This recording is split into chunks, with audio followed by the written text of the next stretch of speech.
Hi, my name is Yohuru Williams. I'm a professor of history, and here's what you need to know in order to sound smart about the Great Migration.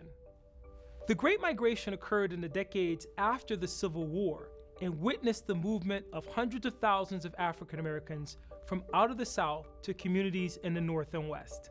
Historians generally talk about the Great Migration in two waves, one from 1910 to 1940 and one that lasts roughly from 1940 to 1970, when the Great Migration is said to have ended.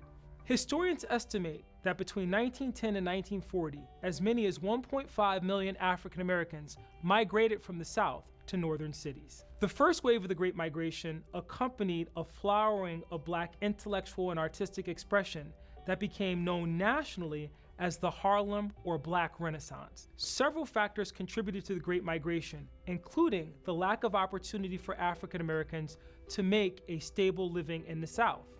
Economic inequality in the form of unfair labor practices, such as sharecropping, tenant farming, and the crop lien system, compelled many African Americans to move in hopes of more equitable treatment in northern factories. The Great Migration was also an important precursor to the civil rights movement of the 1950s and 1960s.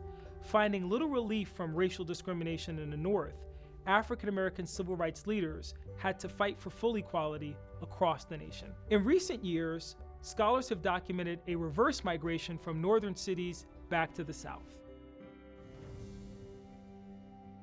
Young people in large numbers came out and joined what became known as the Red Guards. These largely terroristic organizations were used to publicly humiliate, assault, and in some cases, even murder political enemies of Mao and the Communist Party.